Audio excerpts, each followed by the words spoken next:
Good. Hey, what's going on, man? Can you hear me pretty good? Yes, sir. Yes, sir. All right. So I'm gonna play that music you heard. I'm gonna play it for like 3 minutes when I start the live. I'm gonna play a rundown, and like I said, probably 12:15 your time. We'll get it popping.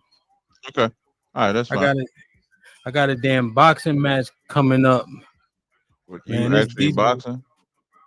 yeah. So these remember I was telling you about the YouTube, right? Right. So they be talking mad trash. There's this like I was telling you this shit called Fight Club. I'm learning about all these beefs. So these guys had a You learning beef. about They the like beef. Okay, you learning about the beefs. Okay. yeah, and I don't really, so I'm like, hey, I could set up a boxing match. I guess they've been trying to do a boxing match for years, but people be backing out. But I got the I wonder gym. why. I Yeah, wonder why. fact. I wonder Yep. why they back out. But I ain't give them no room to back out. I pay for the airline tickets. I got the gym, everything. And so one of the dudes actually got locked up. I ain't tell everybody that yet. Okay. So I don't want it to fail. So I guess I got to step in. Fuck it.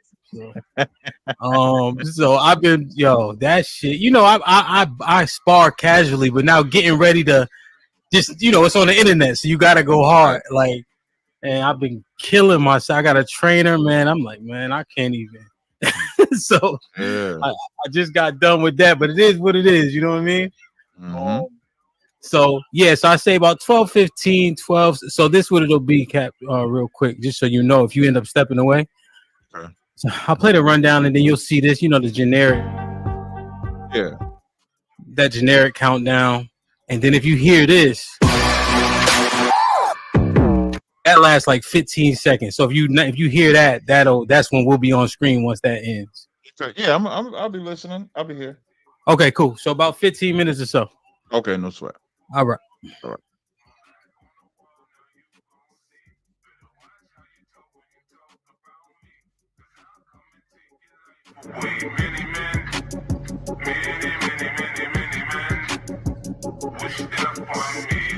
Yeah, so as y'all can see, I'll be doing an interview. Doing an interview with the brother. He has an excellent podcast called Interrupted. So it'll be yesterday. Interesting, we got on the Eastern now, even though we're at 12 Eastern. But no, I'm looking forward to a good show with the brother. I'm glad y'all tuned in. Hey, I want to big up brother Gorilla Hebrew. He had a brother that they had made a post that he missed his note. We shared it, so I believe found it, brother. A big up to Gorilla Hebrew, finding the brother that they was missing. And so I think this is going to start in about 15 minutes. I just wanted to let y'all know. So y'all going to see this. Welcome to Risky Uninterrupted.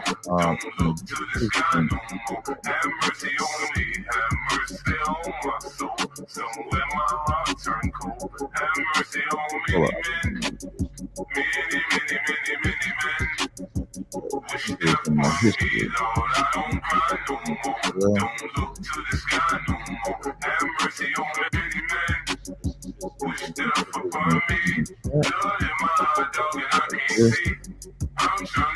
I had an interview lately.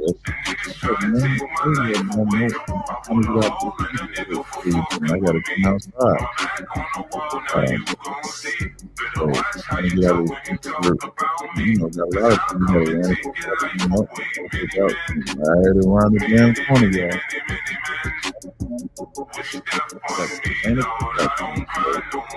A lot of things we got coming up. A lot of work. Shout out to Combination. Mighty strong. Ain't just in the regular strong.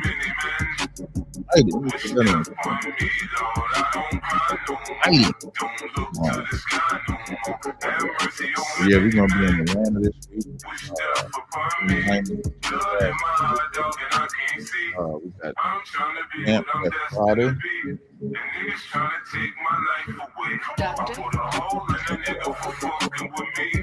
Y'all can't hear me that well? Let me know if y'all can hear me.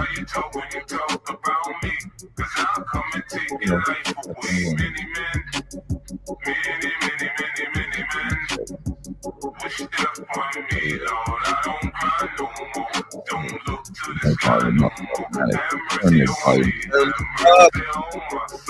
As easy to block after the boys up. Try to keep his ass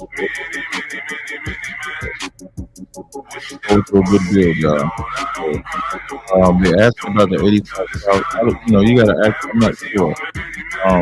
They running their own schedule. But I was telling everybody before. Shout out to my brother William McLeod hitting that super chat, man. Make sure y'all hit the super chat. Make sure y'all hit the cash app.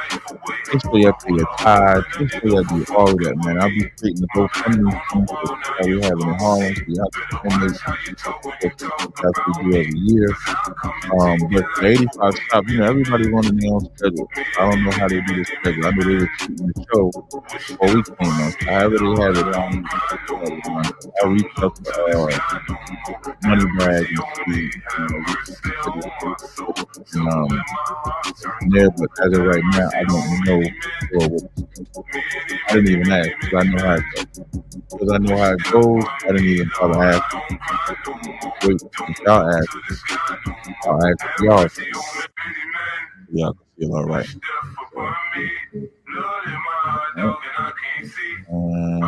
don't forget I got a 25% off sale. God damn, I cannot get my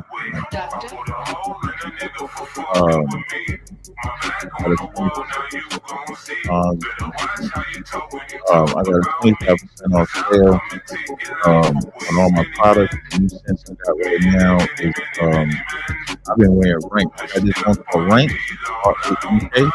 I've been wearing that like the past 4 days, man. It's real good, real good smell. I went for Rank is for men, Heat is for men, Sweet Heat is for women, Mandrake is for women. In a place where young freak and I got what it takes to rock the mic right. In a place where young freak and I got what it takes to rock the mic right. In a place where young freak and I got what it takes to rock the mic right. Still watch what you say out your mouth, cause 50 shots still turn the gun. Oh, yes. Oh, yes.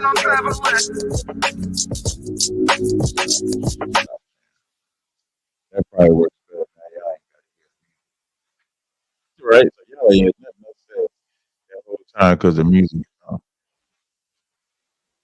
All right? So y'all probably can hear me now. So, yeah, no, I just, so I just cut the music off for a second. So what I was saying was, with the 85 South show, they work on their own schedule. So I'll check with Moneybag Mafia and see, when they got it. I just know how it goes. So I know they got their own schedule they run, so I haven't pressed it. I got a 25% off sale. The new scents I've been wearing the scent called Rank. I've been wearing Rank. That's for men. The Door is for men. I got Mandrake for women. Sweet Heat for women. And I think I got one more for women. Let me see. Let me see if I could pull it up real fast.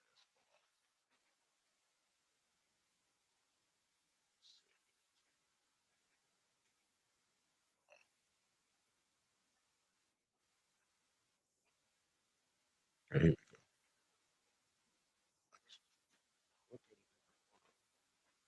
Oh, and 14 karat gold. All right. The audio is not choppy. I believe it's coming from.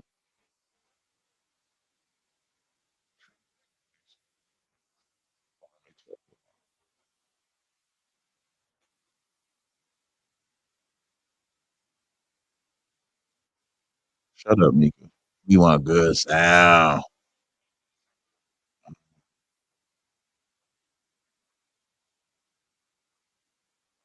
Let me see. What about now? Tell me, does it sound good now? Y'all gotta hurry up because I'm about to go live. So does it sound, let me check it myself because y'all probably don't know it. Is it good now? Let me see. Yeah, look, I hear it now. I'm gonna back it up some to see if I was sounding retarded earlier. Hold on. Oh, okay. I think y'all was right. I stand corrected. Okay, I stand corrected. Y'all right. I ain't using Soul Glow. Let me show you. Hold on, let me show y'all what I'm using for my hair. Hold on. Y'all funny. Hold on.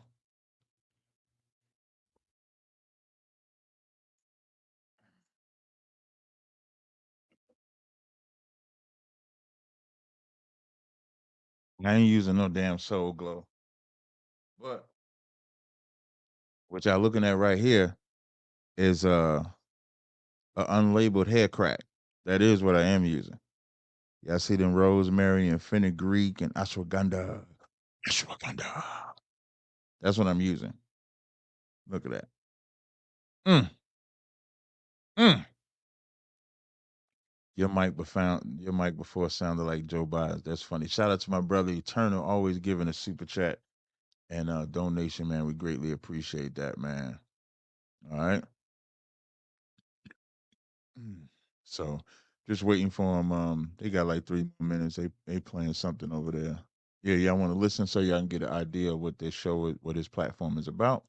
So I'm gonna share the screen again. Let's move this over.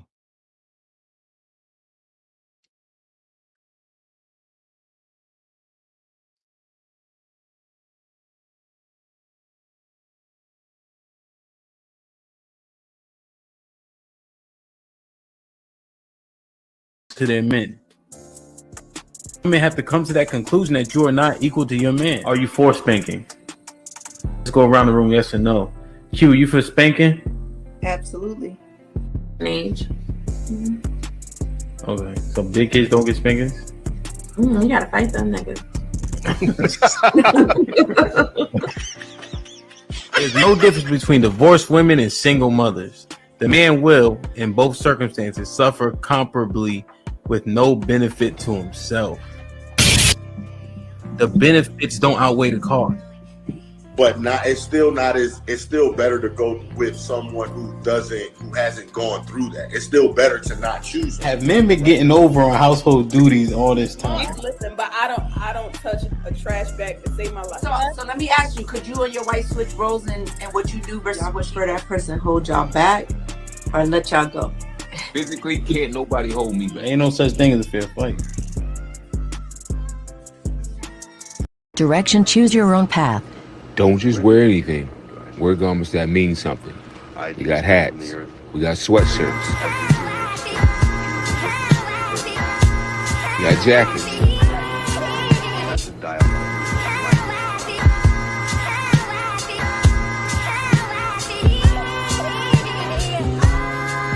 We even got hoodies.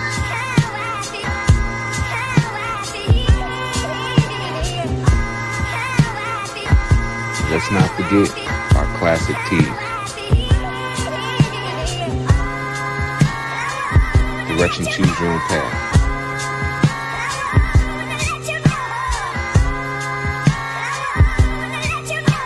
The message is always in the cloth, the colors, the designs, the fit. Basically, pay attention, stay alert, and remember, choose your own path. Direction, choose your own path. You know, this is the home of We Major, Me Frosty, Unfamous, and the restricted clothing brands. Let's get it.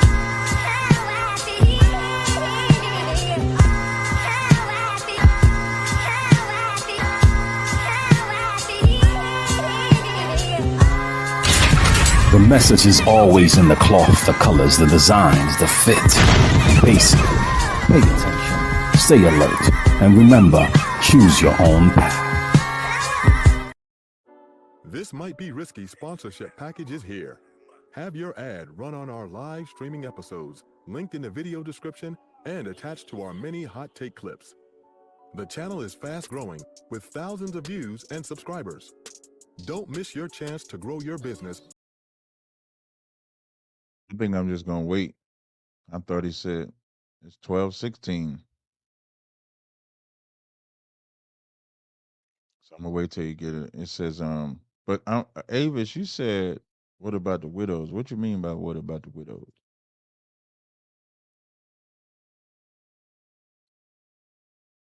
I want to know what you meant by that. What about the widows?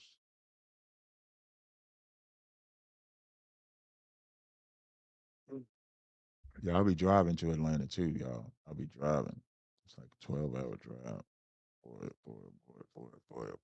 that's gonna be a ride. But I've driven long lengths before, so it's not that bad. Oh, we got the countdown now. Okay, we finally got the countdown. So let's go ahead and share the screen again.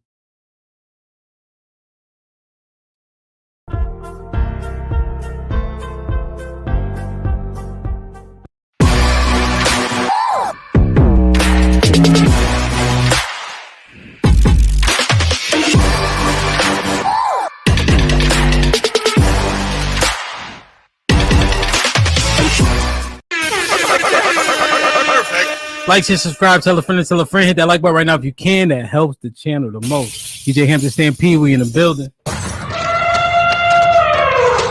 It's a stampede! DJ Hamp, the Stampede. Captain Tazarac, what is popping? Hey, what's going on, brother? We How pronounce you? it Tazaryak, just so you know. Yeah, my bad. I'll be saying it it's all three right. different ways. Yeah, Hebrew got so many different variations and pronunciations, man. But it's a pleasure to be on your platform, man. How you doing today? I'm doing the right thing, man. Shit like that. You know, I was excited before, you know what I mean? But after I talked last night, man, I had to hang up on you, you know? Man, oh man. Yeah, we did chop it up for a little bit last night. Yeah, definitely, man. I'm excited, man.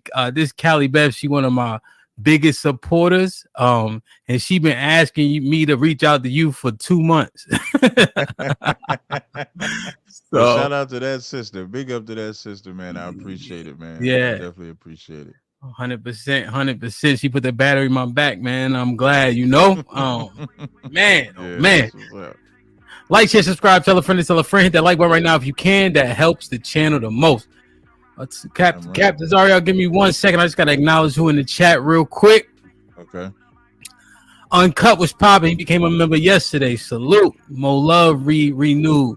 Onikasu upgraded. Tips and Tricks came remember today also. Yesterday, sorry. Jaquin as well. The 1KR, I think it's from today. Salute.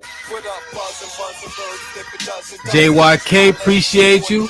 Calm Cloud became a member yesterday as well. Heather as well. Salute. Cartier Picasso, we see you. Struggle Lover became a member yesterday also. That's what's up, man. I appreciate y'all. Be safe out here, man. Welcome to the family. Mel was popping. E-Dub in the building. Blue Collar Underdog. T-Will. Mr. Williams, salute. Snuggle was popping. The Chill Room, I see you. What's good? And Jilly in the building. Sexy Red, Anonymous. Almond Eyes was popping. Impress putting in work already. Trust, salute to you. TJ was good. B Sammy in the building. I like it. Like, share, subscribe, tell a friend. Hit that like button right now if you can. That helps the channel the most. Freezy, Shalom. Link was popping.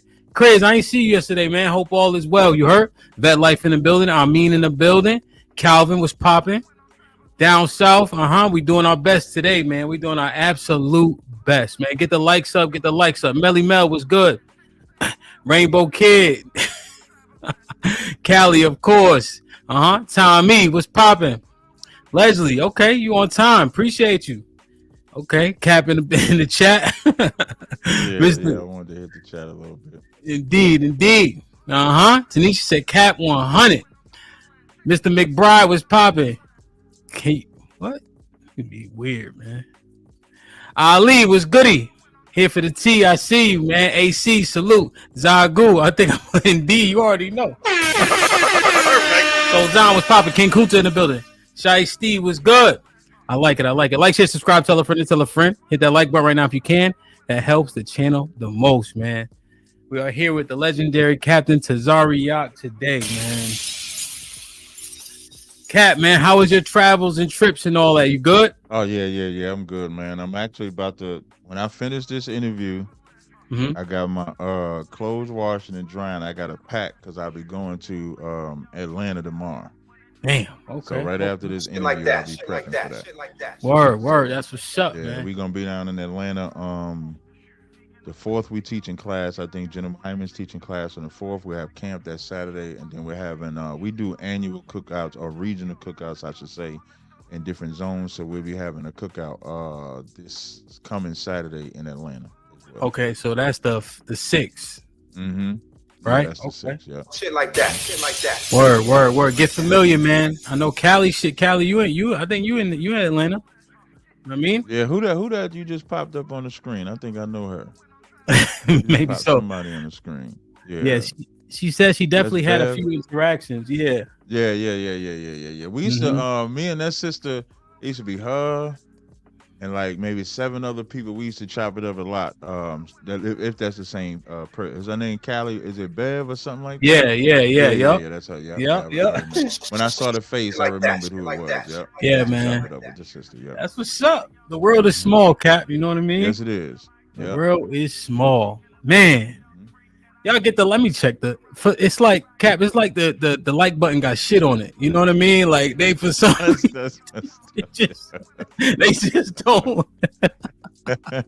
You know what I'm saying? I don't know what it is. Man, maybe as we get in the dialogue, maybe they'll step the game up or something. I don't know. Indeed, we shall see. Venus, what's up? Robert, what's up? So we got 75 likes. We got 145 people in the building. Okay, that's half. I guess I'll take what I can get. Hit the like button. Hit the like button. That's what gets us in the algorithm. Yeah, the like button definitely gets you in the algorithm, man. Knock that joint out. So you definitely want to hit that. Indeed, man. Okay, so we are here, Cap. Yes, we are. What's up? What we rapping about today? What we rapping about today? Cross the line.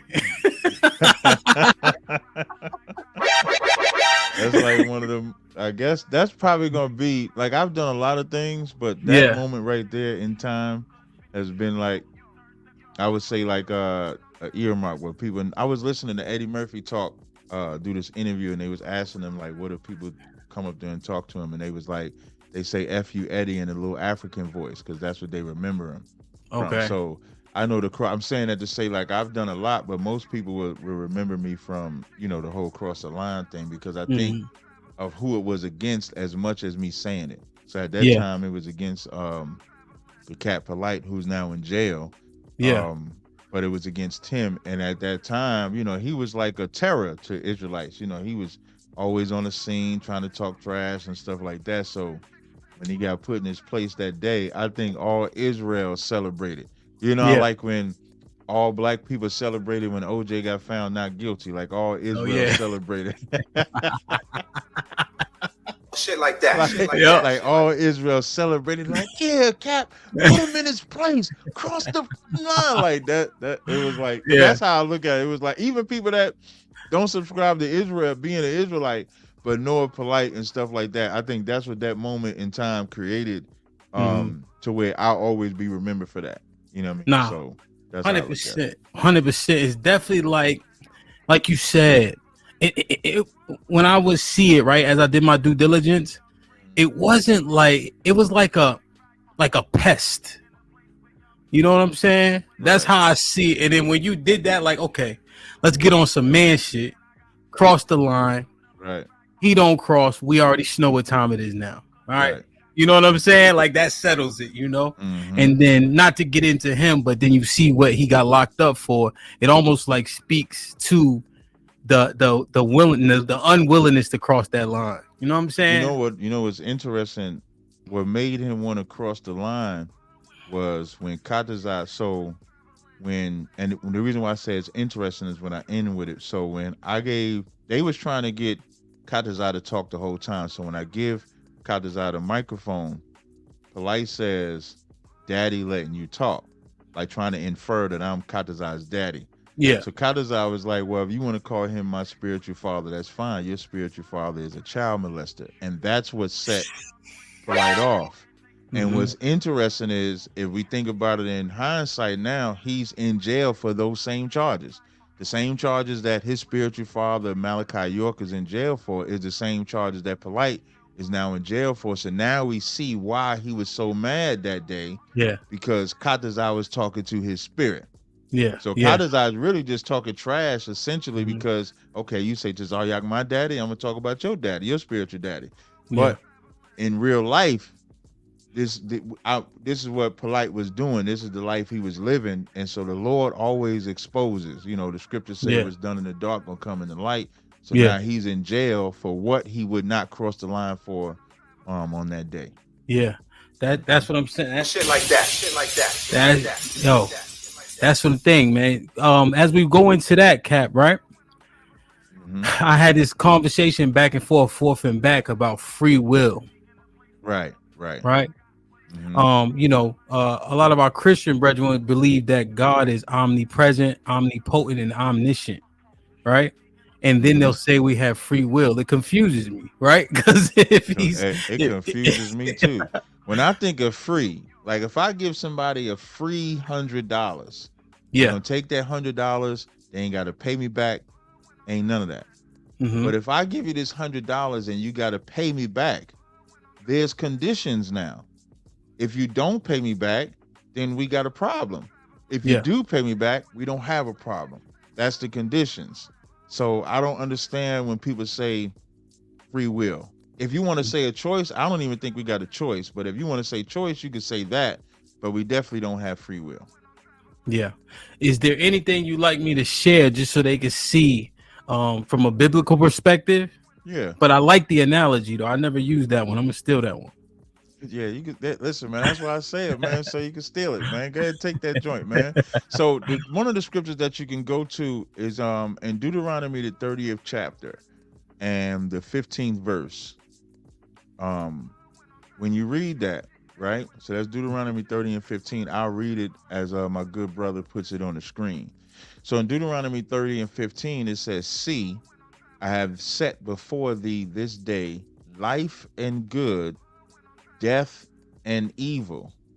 So when he's saying he set before us, I'm gonna read the next verse. It says, "In that I command thee this day to love the Lord thy God, to walk in his ways, to keep his commandments and his statutes and his judgment, that thou mayest live and multiply."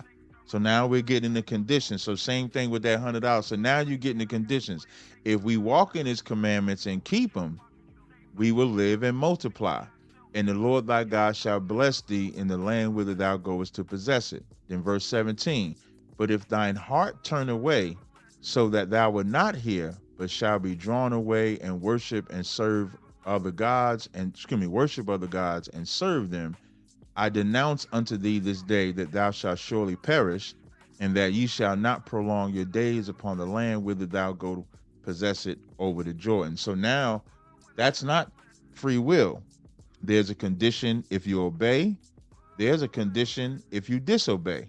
Now, for my New Testament or for my Christians, that might not be good enough. So, because they'll say, well, that's the old, Christians is real good with saying, like, that's the Old Testament. Yeah. So now we go to Hebrews, the 10th chapter, and go to the 26th verse. So now, one thing a Christian will always agree with an Israelite on is that through Christ we have redemption. So we have redemption from our past sins. So what we did in our past is not held against us. So now let's read what Hebrews say. So Hebrews 10 and 26 says, "For if we sin," I'm going to read 26 to 29. It says, "For if we sin willfully after that we have received the knowledge of the truth, there remaineth no more sacrifice for sins." So now you don't have this free will. Once you get the knowledge of the sin that you committed, you now have to stop it. Otherwise, there is no more forgiveness. I'm going to keep going. It says, verse 27, "But a certain fearful looketh for judgment and fiery indignation, which shall devour the adversaries. He that despised Moses' law died without mercy under 2 or 3 witnesses." Verse 29, "Of how much sorer punishment, suppose ye, shall he be thought worthy, who have trodden under foot the Son of God, and have counted the blood of the covenant wherewith he was sanctified an unholy thing, and have done despite the Spirit of grace." Now what Christ just did was raise the ante. Like he raised the bar. Like in the Old Testament, you had to have 2 witnesses. You don't have to have 2 witnesses right now because Christ is the witness.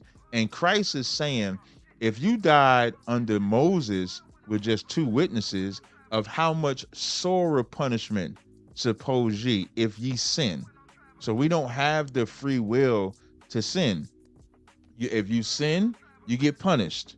If you obey the commandments, you live. You ain't got to believe me. Just look at the black community with all the sins that we commit, and we're the walking dead in those communities. Our children don't live. Our grandparents don't live.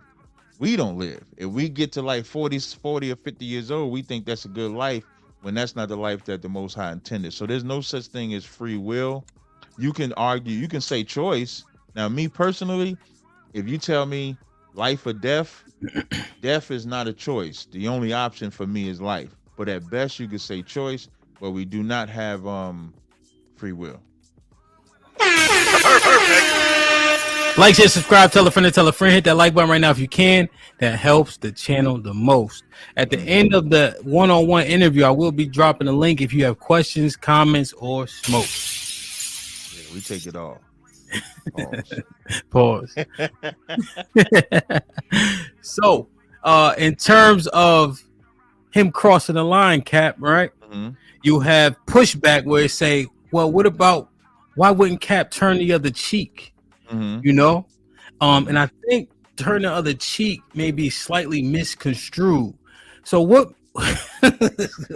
this is speculative, but if he would have stepped over that line, would you have picked him up and put him down? Pause. Yeah. Like that. So I think people do misunderstand turn the other cheek, right? And I'm gonna read it, we'll talk about it, and then I'll show what Christ did in the temple so people can understand. Yeah. What we was doing on Cross the Line, on Cross the Line, what we was doing that day is what we call the Lord's work. And so you got this derelict or heretic coming to disrupt the Lord's work.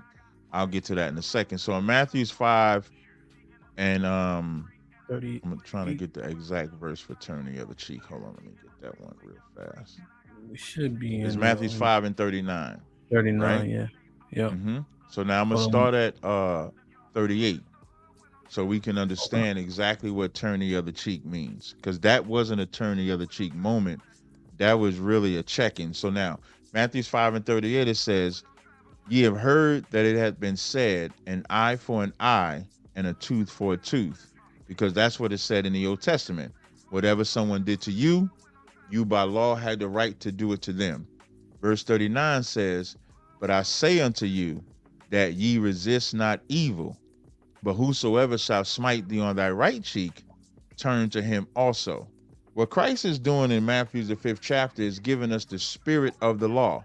Because you notice when he says in verse 39, but I say unto you that ye resist not evil.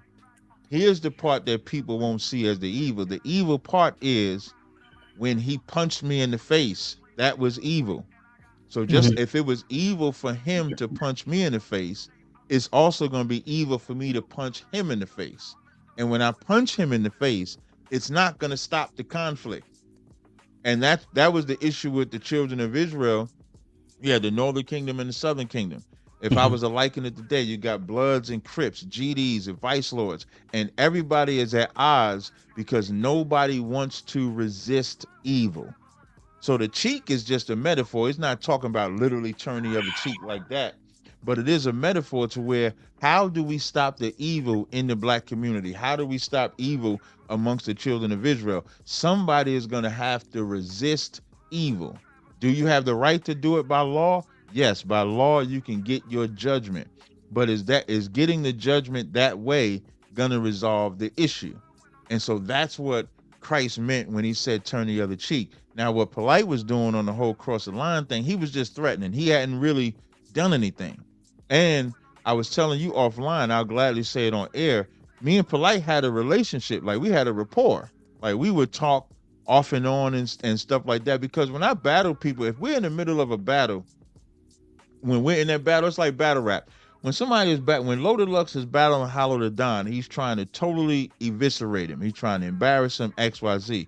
But when the battle is over, they're going to dap it up and they're going to walk off. So that's how I am in battles. I don't take no battle on any subject that's serious to where when I see you, it's harm. So me and Polite was cool. And if anybody watches that video, as him and Polite, him and Katazai is going back and forth, I'm standing there because I'm saying to myself, like, I couldn't believe that he got that emotional. And really, if he would have, like, I actually timed myself. I actually stood there for like 5 minutes of them going back and forth. And if he would have gathered himself together, I would have let it go. But he didn't.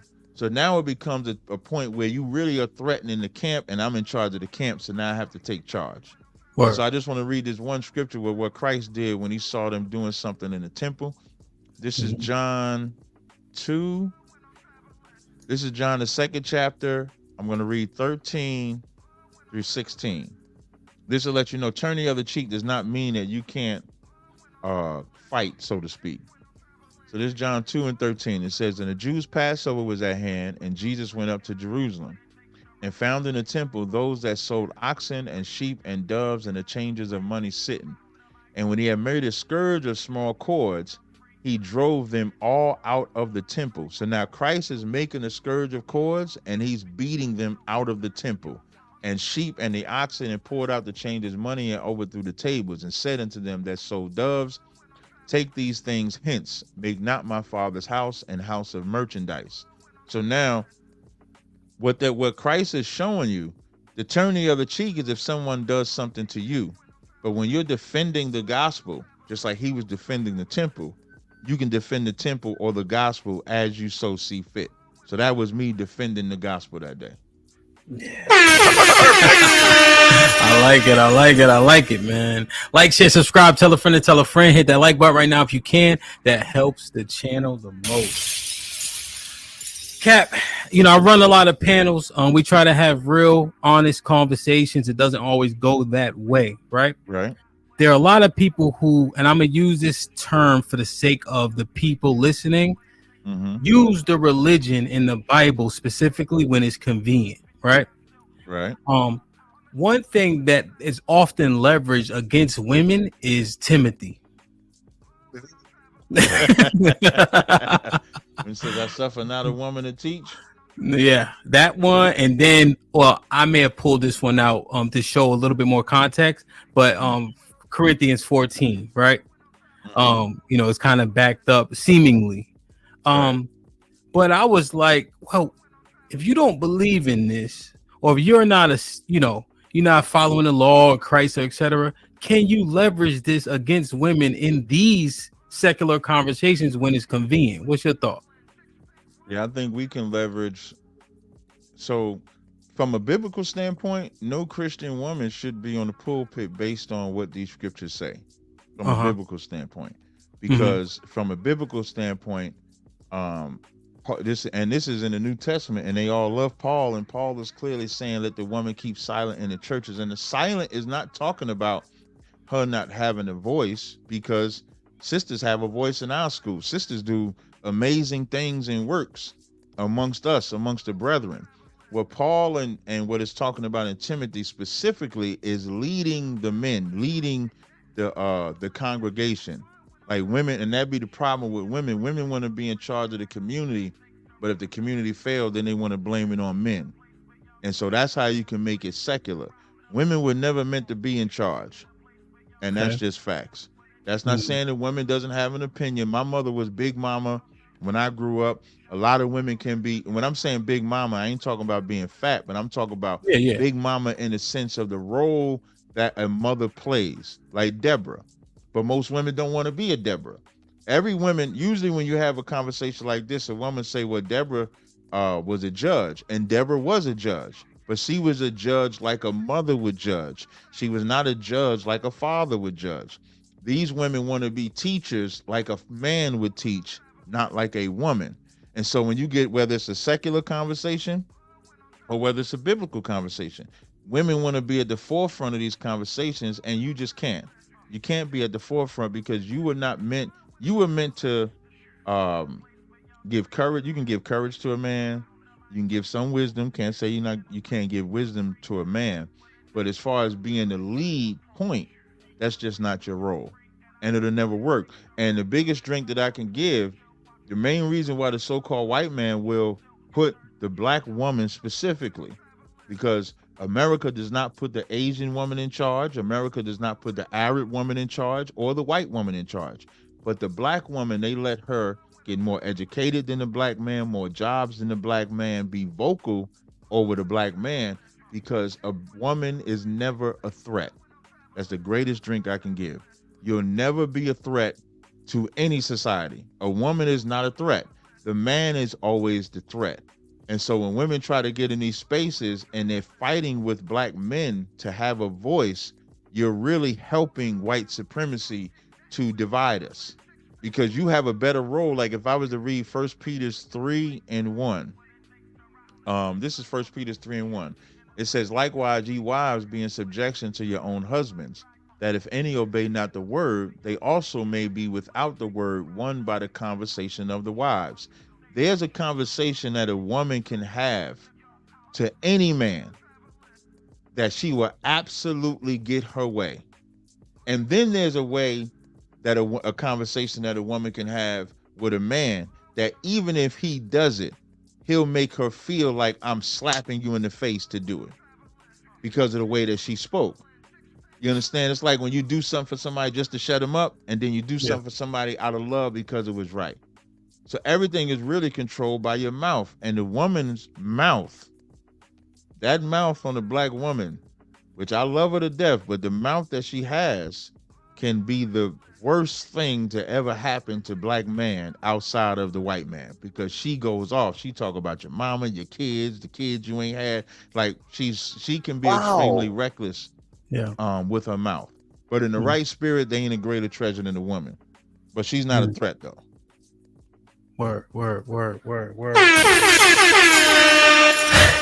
You know, when you make that last point, Cap, and I'm just thinking through the conversation that we often have, is it the weakness of the men allowing that type of conduct, or is it to your earlier point where they're being leveraged in a particular way, or is it a combination of both? I would say combination of both. So historically, you would have to look at around the 70s, 80s. By the time crack came, they're damn near. I mean, we was already, like Frances Cress Wessling made an excellent statement when she said, "We are not black families. We are surviving units." Even what's my girl Shahrazad Ali said, "The black man has never been allowed to be in charge of his woman for the black woman to be independent from." Like we ain't never been in charge of her. What I mean by be in charge free from oppression. Like all black men and black women have experienced is oppression. And so now around the 70s, because now, and even with that oppression, because this is important. When you look up the stats, by the 60s, part of the reason they wanted that integration to really come in full fold is because the black household was becoming the #1 household per capita and numbers. Okay. We were the most married. We were the most together. We were becoming the most educated. And so that was the threat. So what they had to do was divide us. So there was a weakness in both sides. The weakness in men was selling drugs, pimping women, trying to emulate the white man and destroying, the communities. And then for the woman, it was the independence, and the white man came and said, "I'll give you this government assistance." So you replaced the father with the government. And then once we did those things, and Mark 3:27 says, "No man can enter into a strong man's house unless he first bind up the strong man." The total attack was to weaken black men. And once you weaken the man, now a woman just thinks survival. A woman is going to tell a boy to be quiet, going to make him docile, going to make him effeminate, not because she necessarily wants him to be effeminate, but because if the father's not in the house, I'm fearful for my kids. So how do I protect my kids? So she thinks I'm going to protect my kids this way. Where if a father was in the house, the father is putting up defenses. He's putting up a fence. He's putting up borders. He's putting things in place so that not only does she feel protected, but the kids are protected. And as strong and independent as a black woman is, all of them are weak and need security and know it. They may not know it in the moment, but over time they be like, "I just need somebody." Yeah, I don't know if you ever heard this term. Women that say, "I just need a covering. I just need a man to cover me." They don't even be wanting a man for sex to take care of them. They just want somebody that will actually protect them. And so I would never be unjust and say that it's all the woman's fault or all the man's fault. It's both of our fault. But now, once we recognize that fault, a black man has to take his proper position, being in charge, and the black woman has to take her position as being in support of said charge so that we can dominate. And one last thing, when the feminist movement for white women, and this is important too, because a lot of another weakness of black men, they love that white women too much. And white women were 40% slave masters. The white man was 60%. The white woman was a 40% slave master. So and I'm bringing that up to say, when it came time for their independence, it's because they wanted to keep what they had. They didn't want to lose the inheritance of slaves. Mm-hmm. You can look this up in history. I can get a good book written by this sister about the white woman's role in slavery. She would go to court. She would take the white man to court and win in court to keep her slaves and keep her property. And so that fast forwards all the way up now. So when a white woman is thinking about independence, that independence for her has nothing to do with being away from a white man.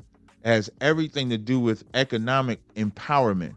Whereas the black woman has been taught that her independence or her feminist movement requires the man not to be there. Even though she's still having sex with him, it requires the man not be there. Okay, so I see the differentiation. I don't know if I ever heard it differentiated like that, where the feminism movement was to have the options, right, and the pathway to earn and to work, right, while still being married or with a man. And your sentiment is our women see it as not only financial freedom and independence, but just independence overall, where I don't need a counterpart to help me be successful. Okay. Look at the music. Sybil had that song, I'm independent, I don't need no man. Salt and Pepper had the song Independent. Beyonce and them had that song, was the question? Tell me about this and this person. And all of our music is geared towards, not all of it, but on the subject of independence, all of our music is geared towards a woman don't need a man. And the problem is all women need a man. They know it. It's in their DNA. It's in a woman's DNA, just like it's in a man's DNA, to be with a woman if you're a man, or a man if you're a woman. It's in our DNA, and you can't fight it. For the most independent woman, I remember there's a girl, I think her name was I forget what was her name on the internet, but she used to be this big time bashing black men all day, and the type of black man you're supposed to avoid, and then would end up being with the same type of man that she said you're supposed to avoid, because women are slow. And when I say, and for the sisters, I know y'all, one thing about men can take correction, women can't. Because you're more emotional, we're more practical. So when I say you're slow, when I'll use a better word, you're extremely naive, and you can be talked out of anything. That's a black woman. And now the minute you face it, I just helped you put a hedge or a defense, because it's going to make you change the way you think. You're going to start thinking, am I a little naive? Am I a little slow? What did he mean by that? So it's not said to down you, it's really said to re-educate you. I'll yield right there. Perfect. Like, share, subscribe, tell a friend and tell a friend. Hit that like button right now if you can. That helps the channel the most. Kat, maybe you can help me clarify this, right? Because I often believe it starts with the men. You know, all the issues that we have, like, it's disheartening to believe that the government came in. I know we had drugs and guns and etc. And then men just really got removed, you know, to that extent. I'm not saying easily, but it just happened. And there's a whole bunch of people on welfare, but we just got the most disjointed. I understand that it may be a plan against us directly, but when you look at implications, it's difficult for me to implicate the women over the men. What's your thought about that? My thought is that the black man has been beaten down into powder. Okay. If you look at the black man today, Okay. We act just like a woman, specifically the black woman. The reason why two young boys can't talk to each other without going off and eventually fighting is because they learn how to argue and conversate from their mama. And their mama is emotional. Their mama is a gossiper. Their mama is doing all these things. So they act out just like their mother. Where if they grew up around their fathers and they see their father don't act like that, they're going to emulate what they see. So our young boys, these young teenagers, this Generation Z, X, whichever it is, all they've seen is their mama. Now, what we have to do as black men, we have to go to these young destroyed boys and instill masculinity into them because they haven't had it. If you grew up without a father, you are handicapped. Just like if you grew up without a mother, you cannot, it was never meant, like being a single parent is not something to glorify. Mm-hmm. Being a single parent is something that unfortunately you may be forced to do, but it's not supposed to be the way it is. And what most parents neglect to understand is that when you separate from your man, when you separate from from your woman for your own selfishness, you're destroying quintessential things that the child needs. A child needs to see that. So what does a child need? A child needs to see continuity. A child is not supposed to see a stepdad or a stepmother. A child is supposed to see interaction, good interaction between the mother and the father. A child is supposed to see if the father disciplines me, mama coming to give a little nourishment, a little care, because dad might have got a little too far. That's the balance. So if you don't have the balance from your mother and father, so if you got all you have is your father, you might end up being overly aggressive. If all you have is your mother, you'll be overly emotional. The only way you do that is to have a counterweight of both of them being there. Okay. But we become selfish. Like if you have a kid, your life is over if you have a kid. That's why a lot of people don't want kids because, and there's nothing wrong if you don't want children. But a lot of us don't want kids because they know the responsibility that comes with it. Your life is not your life. Your life belongs to that kid. The whole reason of honoring your mother and father in the Bible is because when we get old, our children have to now take care of us like we took care of them. So if you're not taking care of your kids, if you're not being there, you're going to leave your man because you need to care about yourself. You don't care about them kids. And so we become extremely selfish. When a woman separates from the father of her kids, it's an extremely selfish act. Because if you ask them why they left, it's not because of anything other than, they might have argued a little bit. Relationships, you argue in relationships. Outside of abuse, you can get counsel for abuse. But all of them, I want to be free. I need to renew my life. It's always for some selfish reason. And so now, if we don't go back and discipline these kids, and when I'm saying discipline, because you take a 16-year-old in a gang or something like that, he may not take kind of you saying discipline, but there's a way that you can talk to him because we do it all the time.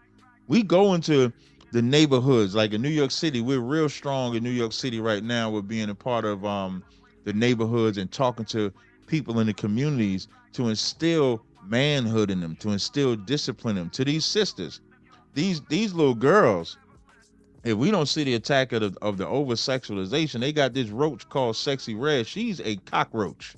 That is a absolute cockroach that is allowed to be played. And there's another girl named Sukiyana, and I want to make an excellent point here. The other part that we have to battle is playing music around them, playing certain music around them, playing certain TV shows and stuff like that around them, allowing them access to certain things at such young ages is also a problem. So if we allow, and I see videos all the time where they playing music and they got the little kids twerking, they got the little girls dancing, and people are blaming Sexy Red and Sukiyana, which they can play a part. But really, who's playing the music around them? Because the kids don't know Sexy Red. The kids don't know Sukiyana. The kids don't know Glorilla. The kids don't know Young Thug and all of that stuff like that. But we do. I remember I tried to play this. So I found this song. I was listening to Naughty by Nature. It was Uptown Anthem. And I said, Daddy, you got to hear this song. I had just heard this song. He said, all right, play the song. I played the song, and the first bar said, you could light a spliff with a clip, but it's still no mountain high enough. And my father turned the song off, slapped the shit, said, "We don't play that music around here." And so I knew I couldn't play that music. I knew there was rules that was in place that is not in place with these kids today. And that's why these kids can't even take a butt whipping without some type of repercussions of shooting somebody, stabbing somebody, or something like that. Damn. Perfect. Like, share, subscribe, tell a friend, and tell a friend. Hit that like button right now if you can. That helps the channel the most. Trying to get that first bar, Cap. I can't. You know, it'll flag me if I play it too long. Man. Yeah, no, I got you. Yeah, that's why I don't like to play. I try not to play no music that's gonna get my channel from being able to be monetized or anything like that. So I'm with you on that, brother. Exactly. That song was fire, but I could see why his reaction was what it was. Man, oh man. Mm-hmm. So, Cap, you know, down that path, right? We understand why things are disjointed. You know, the reason why people leave. You know, I think how you kind of dove into them, just a bit. Not so much the reasons, but is a remedy. Men, right? There's what, 1 million more black women than black men, I believe. Mm-hmm. Or a couple million, something like that. I know they outnumber us. Yeah, they outnumber us a couple million or so, right? I wouldn't say it's negligible, but it's, you know, it's one to two, something like that. Right. And then a lot of our children are unfortunately born out of wedlock. And to your point, these families don't stay together. Right. And like you said, a stepfather ain't a father, but that figure, like how you said, you guys go in the neighborhoods and etc., is very impactful. But one of these sentiments here is dating a single mother is one of the worst deals you can ever sign up for. But it also seems like it could be helpful, a man stepping in. So I'm kind of confounded on that. What's your thought? About dating a single mother? Yeah. Yeah. Okay, so now, you know, dating a single mother, it's not bad, but you got to know what you're walking into. I remember one of the brothers in my school said dating a single mother is like picking up somebody's video game and playing the game that they started already instead of playing your own game or something like that, right? Like grabbing their controller. Like they had the controller first and they give you the controller, say, "Here, now you take it," right? Yeah, it's on pause. Yeah. Yeah. But I would never want to say that because you're a single mother, that means that now you're not eligible to have a relationship, because you never know the circumstances. Circumstances ain't always it could be maybe the brother passed away, unfortunately. So it could be any particular reason. But when you date a single mother, you have to be conscious that this is never going to be your child. Like I don't teach that. Let's say if a father comes in and it's a son. Like I'll use myself. I got a stepson. I've never told him to call me daddy or stepdad. Okay. He can call me T. Like he would abbreviate. Like my born name was Tyree, my Hebrew name was Tazariot. So he could say T or something like that. But I never had him call me daddy or stepdad because he had a father. His father was in his life. Him and his mother just wasn't together no more. And so he was in his life. So I never got in between that. The only thing, and here's the hardest battle, and it's more so on women than men. And the women have to understand, if you're going to bring a man into your life, by default, he's going to be a protector, corrector. And that corrector is going to, at some point, include the kids that you have with someone else. It's unavoidable. And if you're not willing to let him step in and discipline at some point your children, then you shouldn't get with that man. So yes, a woman can get it. But again, when kids are involved, your life is not your own anymore. And that's even for the man that comes into the relationship. He has to, and women love to say that. You get with me, you get with my kids too. They're not wrong. They're not wrong. But women, most of the time, don't realize that if I'm coming and your kids is coming too, discipline is coming with that also. So if that, and you know, kids will show out. Kids show out in front of company. Kids show out. You bring this new guy. Now, here's the other part. Don't let this be the third new guy that she done brought around, because that's another thing women got to stop doing. You can't be having your children cannot see you with a bunch of men. And brothers, you can't do the same thing. If you got the kids, they can't see you with a bunch of women either, because you're teaching them a horrible lesson. You're teaching them not to value themselves or the people or the opposite sex. But when they come in there, if you lay out discipline and the son comes in and tests you, and when the son comes in and tests you and you check him, if you as a mother get in the way of that, you just taught that boy, I never have to listen to him again. Insubordinate. Yep. Ever. He'll never listen. If you with a woman, she has kids, that kid does something out of line and you say something to him and that woman gets in the way of you saying something, you might as well leave that relationship, because you're gonna have hell.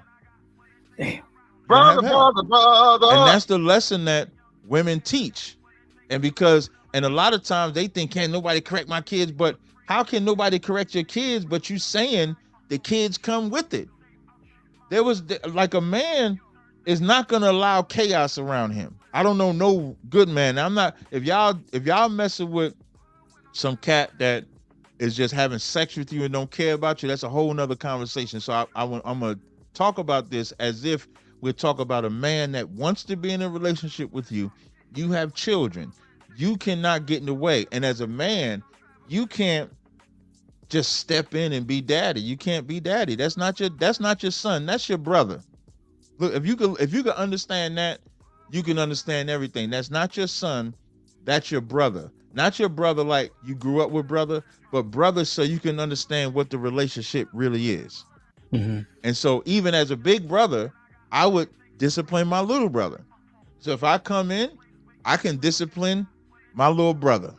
Now, I'm not saying he call you bro. I'm trying to just help you understand how you would deal with that dynamic. So single mother life is a life that unfortunately happens, just like single father life is a life that unfortunately happens. That doesn't mean that you can't be in another relationship, but when kids are involved, if you don't want that man or woman to be totally involved in that life, just don't bring them around. Don't be involved. Word. And Cap, I don't want to linger too much on it. I think that answer had the substance that you can ask whatever you want, man. You know, I'm straight. Indeed. No, I just because I just want to make sure that I'm doing a good job of making sure I ask the follow-up questions to the answers, or a second part, you know. So I'm thinking through what I often when I'm running the panels, what I hear. Right. The issue becomes, right, and I think your approach kind of answers the question, but I'm going to ask it. What about the dad who is not in line, right? The biological father who is not good with you disciplining the kid and etc. Yeah, you can have a conversation with him. I did. Yeah, simple. Like right? I'm now again, this ain't always gonna happen. It's not gonna always happen like this, because if the dad is not in the life, you'll never have this conversation. If the dad is not in the life. So clearly this is only a conversation if the dad is in their life. And so you have to have a conversation with him. And that's why I'm saying use the term brother, because if I'm not gonna have nobody be under my roof just wilding out. So if that means I gotta have a conversation with this brother, I'm gonna go have a conversation with this brother. Hey, I'm Tazaryak. What's going on, brother? He introduced himself. I don't think it's anything wrong with having that conversation if he's active and has those concerns. I don't think that should be a problem. Just like with two women. Now, the only thing with two women gonna be so goddamn envious of each other, they probably can't have that conversation. And if the father, now, in the rare occasion that the father still desires the woman, you may have that, but you can have a conversation with that man. I did it myself. I only state now, and for the record, I only say stepson when I'm having these conversations. I've never called him a stepson at all, ever. But I went and I had a conversation with his father. Shit, I got cool with his father, to be honest with you. I got cool with his father, gave him gym tips. He gave me gym tips. So we went to graduation together, so it wasn't really a bad thing. But it just comes with just being willing to have the conversation and not being emotional about it. And here's a big part for you fellas, not being jealous about it either. If you're jealous about this brother, and the jealousy gonna come from, because most people think that if you have a baby mama, you're having sex with them. So If you think that man having sex with your woman, maybe you shouldn't be with that woman either. You can't have that level of insecurity with it either. You got to be man enough to just go ahead and have that conversation and deal with it that way. Yeah, 100%. And I allege those things, Cap. There's a lot of like soft shit happening, like people will like to complain, but very few want to implement the remedies, right? It's easier just to complain about the fact that there's a problem. And then I think there's a lot of remedies in front of us, but we don't go about them, right? Or apply them for whatever reason. Maybe just because the easiest path of resistance, I'm alleging that those conversations don't happen. People often avoid them, but talk shit about the fact that, whatever the other man's saying, et cetera, Yeah. I think also the biggest conversation that everybody should have with themselves, and you have made a statement, you said marriage out of wedlock. The biggest conversation that black men and women need to have with themselves is who they are actually having sex with. Now, me as an Israelite, me reading that Bible, I know that sex is marriage. In the world, we're taught that you're only married if you get a piece of paper from the government. So men go out and just have sex with whoever they want. Women Cap, they going Brother. because if you hold on, Cap, like, share, subscribe, tell a friend, hit that like button right now if you can. That helps the channel the most. Because Cap, we had this argument back and forth and back that dick discipline is unrealistic for men. You say it one more time. Dick discipline is unrealistic. We can't. Oh, pause. No. I ain't have a problem with the statement. I just wanted to hear it. They're saying that we don't have the discipline. No, like, so the brothers told me the sentiment is that we cannot achieve dick discipline. It's unrealistic for men. It's a biological imperative to have sex. So to expect men to not have sex when women are freely giving it is a foolish thought. Okay, so now here's where I'm gonna give some brushback. Here's where I'm gonna give some brushback on the men. Black women will stop being whores when black men stop loving them. The only reason, like, they're not wrong. Whoever's saying that men need to discipline themselves with their rod are correct. And the discipline comes from that Bible. All black men think, if you think about the music, all black men do is make music to have sex with women. Black men sell drugs to have sex with women. Black men work to have sex with women. Damn near all the things we do is to have sex with a woman. Because we're taught that you can have sex with a woman and throw her away. If you go back to one of my favorite examples I like to give is the song called Reasons by Earth, Wind & Fire. You familiar with that song? Yes, sir. Reasons is about a one-night stand. Even women don't even know that. Most women, when you listen to the words of Reasons, it says reasons that we give. After they have the sex, here's the words of the song after they have the sex.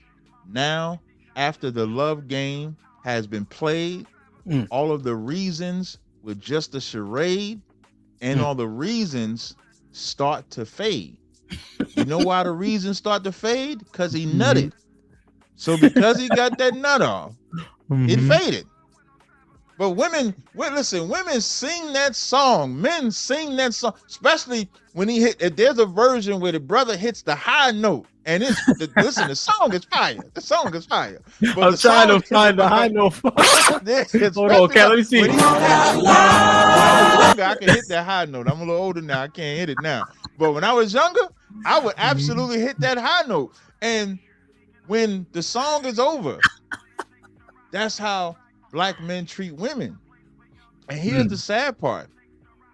Black men get mad at black women for believing their lie. You know what the lie is? For the black man to have sex with that black woman, he got to gas her. So he got to say, yeah, I'm going to be with you. I'm going to stay with you. I'm going to do all of this with you. I'm going to do all of that. And now you get mad at the black woman after you done had sex with her. You get mad at her for believing your lie. She believed you when you said you was going to stay with her. She believed you when you said I was going to do. She believed your lie.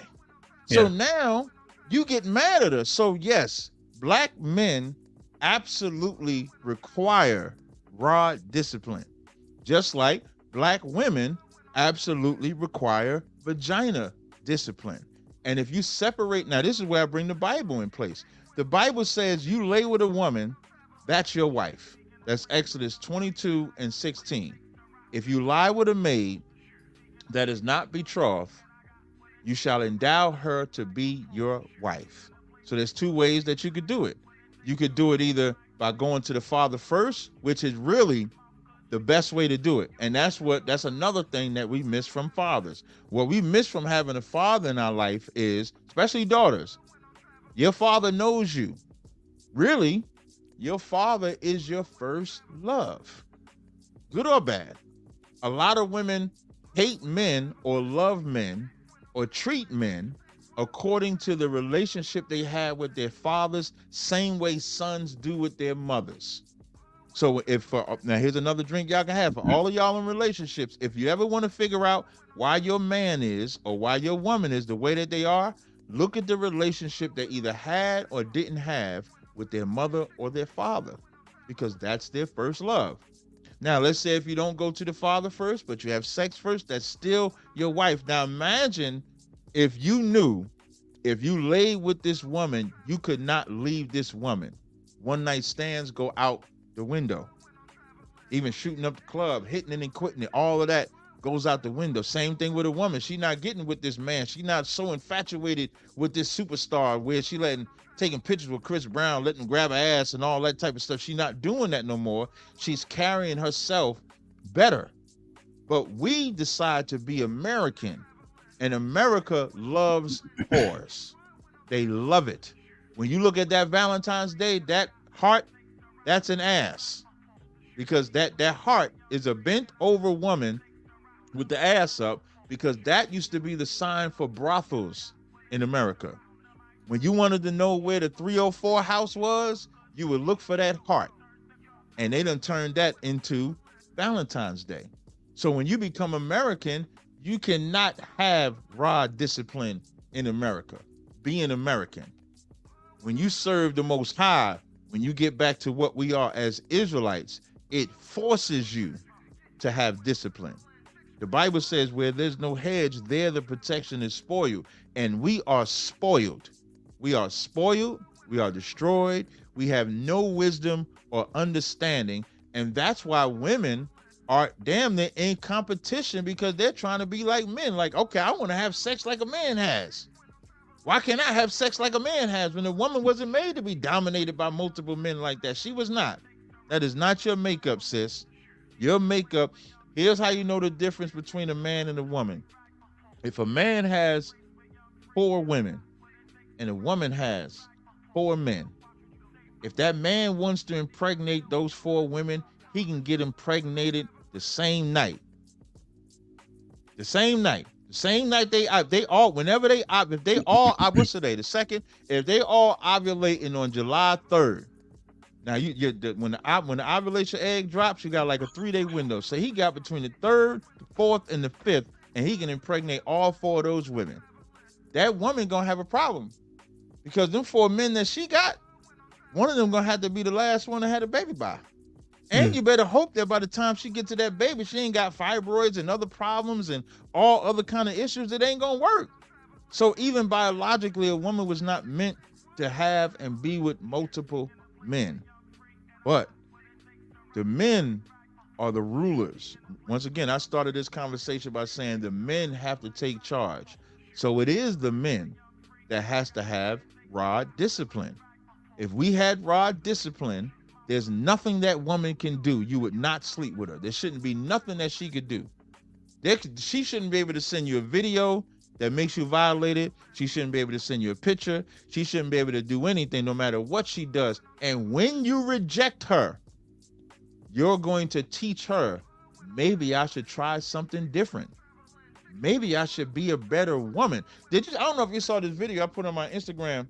Mm-hmm. They had these fine women, and the brother just walked up to him and was like, what's 8 times 6? These beautiful women don't know what 8 times 6 is. This another woman, they go, what's 7 times 3? She say 21. And then he goes to the very next girl and say, what's 3 times 7? She don't know. But they all said it's lit. They all dressed the part that they believe will get a woman, will get a man, because we taught them what would get a man. We taught them to wear short skirts. We taught them that. We taught them to put their ass out. We taught them to do all of those things. So we wanted to stop. We got to stop. Damn.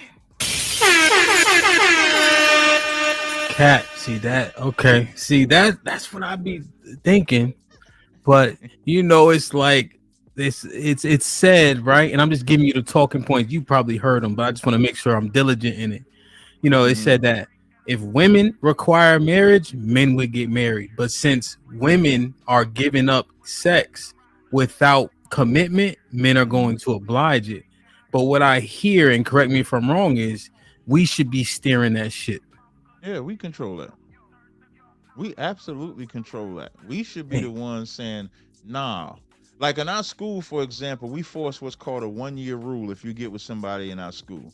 Okay. Now, it doesn't work like that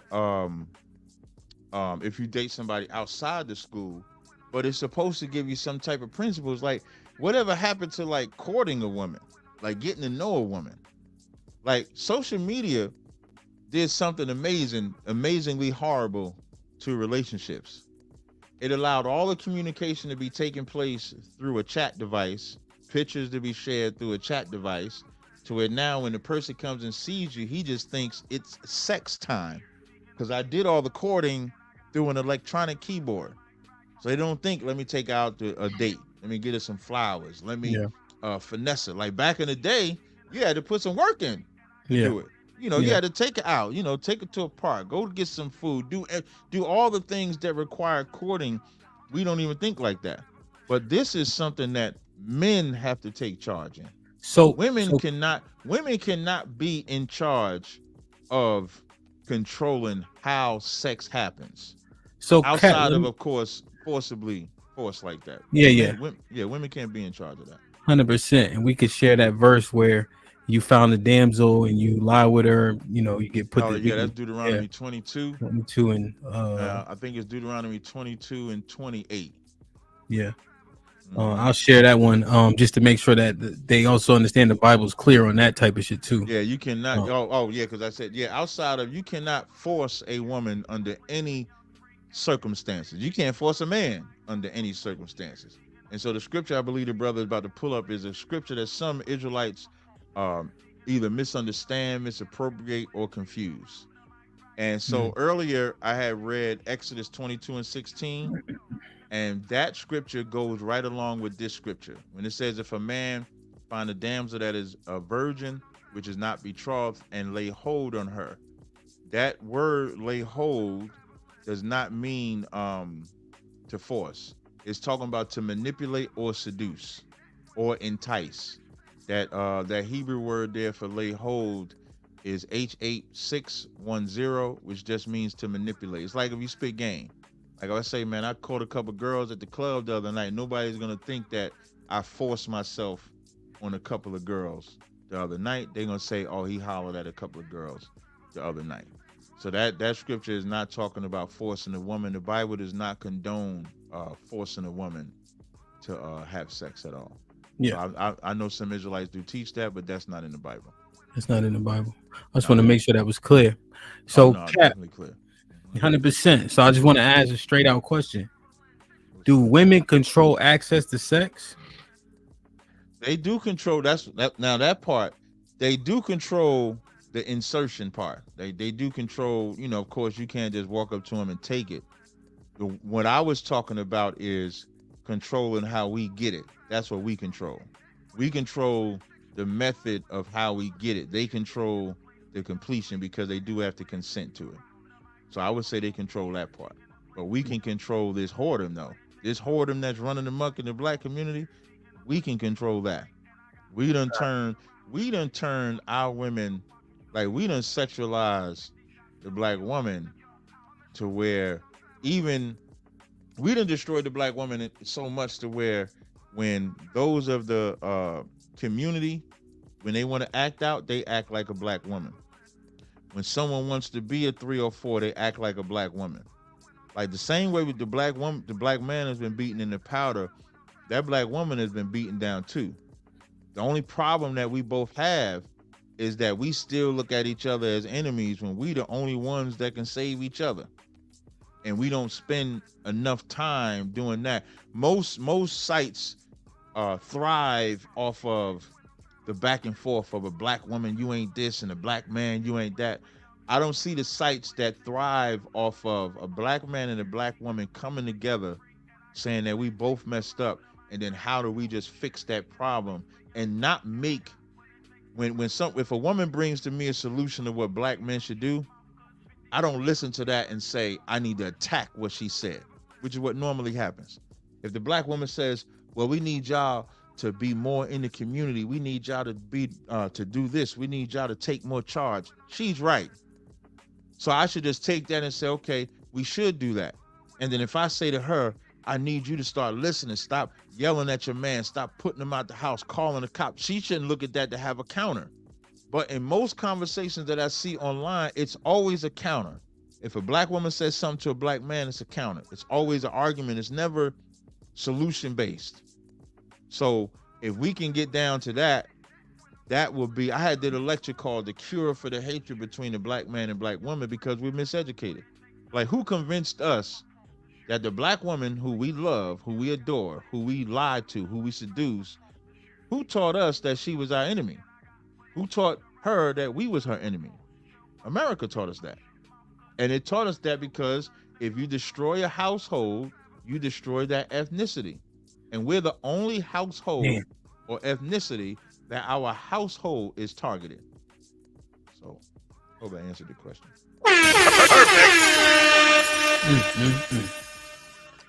All right, fellas.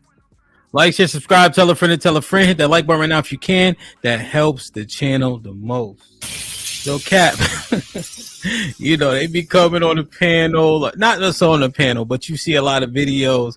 I see other creators just talking about certain things. Mm-hmm. Why y'all be yelling at everybody on the street? Man,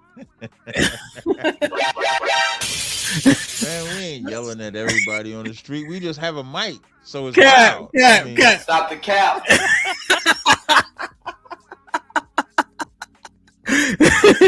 No, okay, so I'll be fair. We do yell, but a lot of that yelling comes from, okay, so think about, so like you and I in this room, you in your space, I'm in my space. If I was yelling, it'd be like, damn, Cap, why you yelling? But now imagine you outside on the street, you have to project your voice. So Isaiah 58:1 says, cry loud, spare not. So now you have to project your voice so that the people can hear you. You have a microphone so that people can hear you. So the whole goal is for as many people to hear you as possible. So because of that goal is why it may seem like we're yelling, but we're really just projecting our voice. Now, arguing will probably be better because I've seen some videos where cats just be arguing, so I'm not going to be biased and say we don't argue. Even I battle, so I argue. So if you're having a back and forth, then that's different. But our voice are always going to be loud because we're on the street, and the whole goal is to be loud. That's the goal. Yeah. Okay. 100%. Why on the street? I slapped somebody before. I slapped somebody recently. Wow. No, I'm joking. Wow. I did a skit with this comedian where I slapped him for being with a white woman. I'm gonna send it to you. I'm gonna send it to you. Yeah, send it to me. It's only 1 minute long. I'm gonna send it to you real fast. It's on my YouTube channel. Yeah, send it. Put it in the back, and I'll click it. Okay. Yeah, I did this skit with the brother. I think 2 weeks ago. I was in Atlanta. And so I was in Atlanta shooting. I was on the 85 South show, so we had did a show on there. And so after that, the guy Moneybag Mafia, he was like, "Yo, we should shoot a skit." And I asked him, so he said, "But it involves a white woman."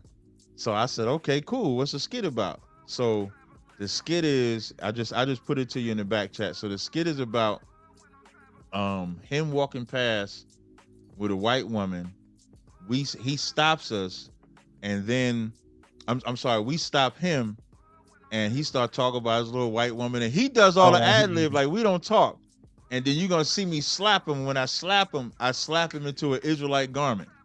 I see this one. I saw this one. Hold on, I saw this. That's what we're doing out here, man. Bringing the law, statutes, and commandments to the Most High, man. Look at this goddamn clown, man. What you call yourself doing out here, man? Nothing. You know, me and my wife. Oh, wife? Oh, Most High's gonna kill your ass. Oh, man. Got a little bun in the oven. You know, big man blessed us. What's your nationality, Miss Lady? You white? Yeah, I'm white. Lost ass niggas, man. Lost ass. Goddamn. Give me Deuteronomy. Give me Deuteronomy 7 chapter, man. 73, man. Read on. Do not intermarry. Do not give your sons to their daughters, or your daughters to their sons. That's right.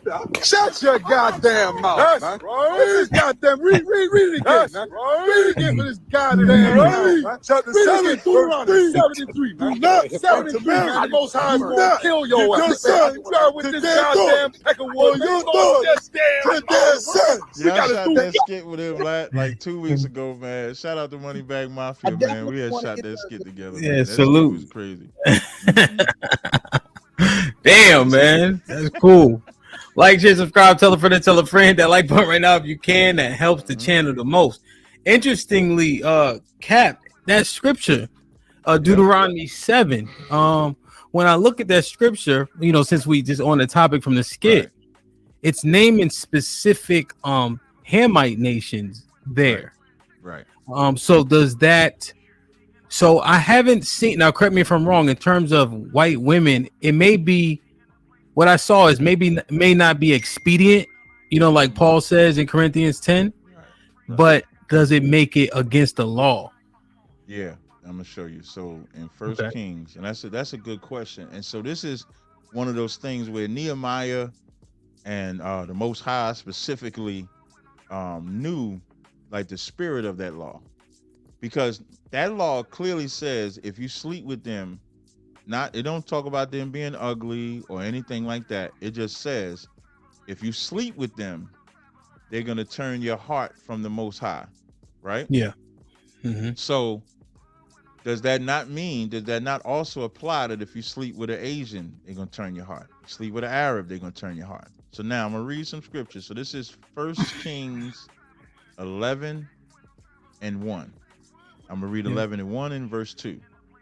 So it says, but King Solomon loved many strange women, together with the daughter of Pharaoh, women of the Moabites, Ammonites, Edomites, Zidonians, and Hittites. Verse 2.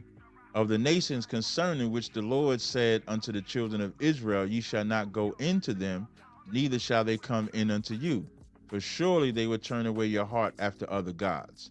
Now you notice in verse 1, there are nations named in there that are not in Deuteronomy the 7th chapter. Because the point of Deuteronomy the 7th chapter is to only marry your own. It's never to marry outside of your race. And then if I was to read Nehemiah the 13th chapter, Nehemiah is going to flat out say Solomon sinned. So this is Nehemiah 13 and 25 and 26. It's Nehemiah 13 and 25, and it says, and I contended with them and cursed them and smote. Now the backdrop is they had married Moabite women and Ammonite women. And it says, so, and I contended with them and cursed them and smote certain of them and plucked off their hair and made them swear by the Most High, saying, ye shall not give your daughters unto their sons, nor take their daughters unto your sons or for yourselves. Verse 26, did not Solomon, king of Israel, sin by these things? Yet among many nations were there no king like him, who was beloved of his God, and God made him king of all Israel. Nevertheless, even him did outlandish women cause to sin. So we are not supposed to date anybody outside of our race, period. Damn. Wow. Yeah, leave that white woman alone. Listen, when you sleep with a white woman, just know you envious of the white man. Just know that. Ain't nothing worse than a black man sleeping with. Listen, I hate you sisters that sleep with white men as well, but it's far more black men that sleep with white women than the other way around. Yeah. Damn. If I could sidebar, I'm gonna tell you how disgusted I am. There's some white dog that did this whole hawk tour thing, right? And what pissed me off the most, and they say and I like to always tell the truth, what pissed me off the most is black people using that as a litmus test of what women should do. Not understanding that there ain't a greater whore on the planet than the white woman, and we're gonna take it. And now what we encouraging black women to do? Hawk tour like a white woman. And I hate it to my core. That and it's Israelites that's doing this. Israelites that's saying it, regular brothers that's saying it. I hate it.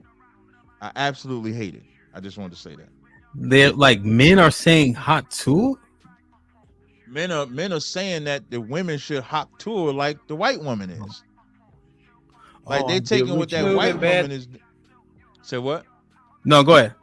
I'm saying this white woman said you got a hawk tour on that right there. Play that right there. Play that.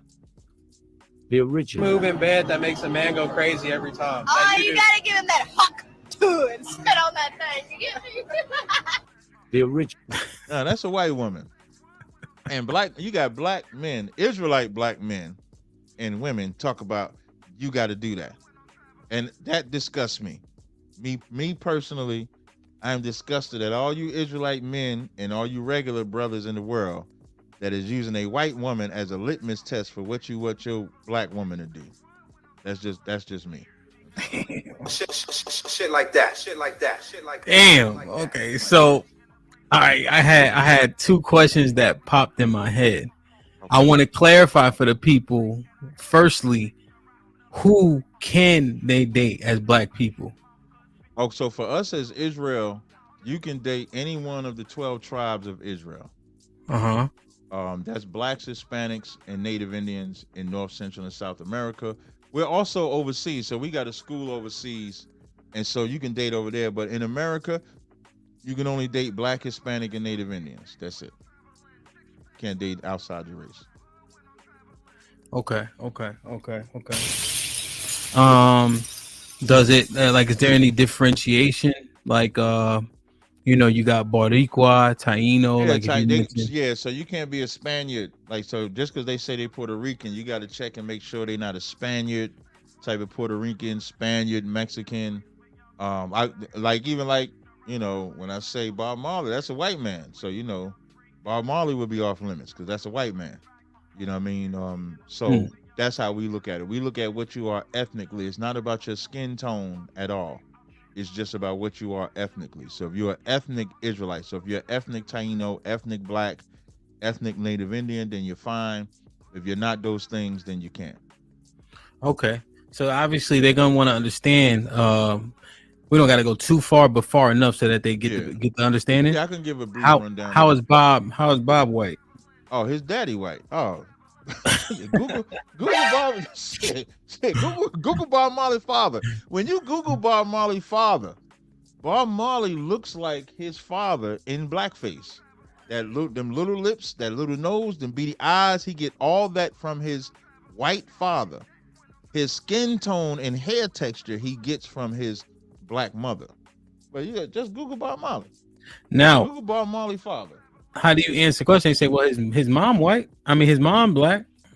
Oh, that question. You are the seed of your father. Always remember this. You were swimming in your daddy's balls before you went into your mother. And whatever comes out of the daddy is what grows. Think of it like we call a woman the earth because the woman receives seed. She don't have seed. So if you put a orange seed in the earth or apple seed in the earth, it's going to come up what you put in there. So if you take a black man's seed and put it in a woman, it's going to come out a black child. Now, scientifically, you get the same chromosomes, 23 from the man, 23 from the woman. And even science says the portion of DNA that makes up who you are ethnically comes from your father. So having a black mother doesn't make you black. Wow. Perfect. Go ahead. No, I just want to, if you wanted to, anything you want to show them just so they can refer to it, biblically speaking, so they understand. Was that the seed of their father? Yeah. The 12 tribes of Israel is all men. when in Egypt, they wasn't trying to destroy the young girls. It was only the boys. When you go to Numbers, I think it's 18:1. Make sure I got that right. It might be 1 and 18. Yeah, Numbers 18. No, it's 18:1. Okay. I thought it was 1 and 18. Oh, Numbers 1 is they were separated by the seed of the father. Yeah. Their pedigrees by their families. So Numbers 1 and 18 says, and they assembled all the congregation together on the first day of the second month, and they declared their pedigrees after their families by the house of their fathers. There's never a house of their mothers. And if you do the same thing with Numbers 18:1, let's talk about Aaron, so that's a little different. So, but Numbers 1 and 18 is pretty straight and to the point. Yeah, 100%. And you know, when you look at it, right, and people often push back against this particular, I'll use narrative just for the sake of conversation, right? Mm-hmm. Every movie you watch, you ever watch Troy? Yeah. And he say Achilles, son of Peleus, right? Like they all only say their father's lineage, throughout all, just in the white boy movies, right? And for all you, because women don't like to hear this part because they want to be a part of every goddamn thing. This ain't taken away from the child acting like you, looking like you, getting your traits. We only talking about what makes their nationality or their ethnicity. That's it. For all intents and purposes, Bob Marley acts everything like his mother's side. He doesn't act like an Irish man, which is what the father was. Yeah. Like, share, subscribe, tell a friend, hit that like button right now if you can. That helps the channel the most. Okay, so dang, I forgot the second question, but I need to ask. It was so we went to the seed of the father to clarify that, and then you're saying like black women date way more white women than black women step out for all intents and purposes. Yeah, I said black men are far more disloyal than black women when it comes okay to perfect. So you think that black women are more race loyal, which is why they don't step out, and you think we're more disloyal? Yeah, on the subject of who sleeps with their white woman. Yeah. On the subject of that. Yeah. Okay. Black women are more loyal. The argument would be that it's not that they're more loyal, is that they have less options. What you think? No, that's cap. That's cap, because the black woman is the standard of beauty. Black woman is the standard of beauty. So I just think that, listen, black women suffer black men, and then and she suffer him by putting him on child support, fighting him, and all that stuff like that. But she's far more loyal. Listen, a black man asleep with a white woman for nothing. I guarantee you, it's about 1 million black men looking for that white dog we just played that video of with the Hawk Tour. Wow. They all outside looking for that white woman right now. Wow. And we don't have that type of loyalty that black women have to us. Wow. I ain't saying they better at, we both equally wicked, but on this subject here, the black man is far more disloyal to the black woman. Wow. You know they never heard that before, Cap. Listen, when I was coming up as a kid, now I have not ventured in that route, but it was always in my community. Get with her, she's more easier, she do this. Like, it's always been like that. So that's all I've seen. Damn. Look at our celebrities. Our celebrities go buck wild getting with them. Listen, you know who I found out had a white wife? Who that? James Evans from goddamn Good Times. White wife. James got a white wife? The whole time James on Good Times being one of the most hardcore fathers black TV has ever saw. He went home to a white woman. James Evans. White woman. Oh shit. Shout out to Aaron Woe in your chat. He said the comments, both men and women switching sides. That's funny as hell. Look, you see that? That's James Evans. John Amos. Damn, James. Listen, black men, because that's the white man's trophy, that became our trophy. A black woman don't want to be. Most black women know are intelligent enough to know that all you could ever be for the white man is his bed wench. That's what most black women know. Black men don't mind being the mutt of the white woman, her pet. You sleep with that white woman, you are her pet. That's it. Wow. Shit like that. Shit like that. Put a dog leash around your neck and bark when she say bark. Salaki.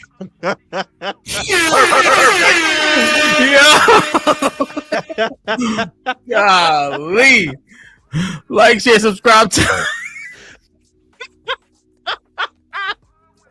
Oh my goodness, man. Like, share, subscribe. I know you say you want to take some people. I got like 18 more minutes now. Oh shit! My bad. I've been having too much fun. Put it in the chat. Yeah, I was texting you everything, man. I'm terrible at the damn private chat. I apologize. I turn the chat off when I'm doing the interview. So I can focus. Yeah. Man, oh man. Hold on, Cap. You hit these niggas with a honey bun, man. Hold on.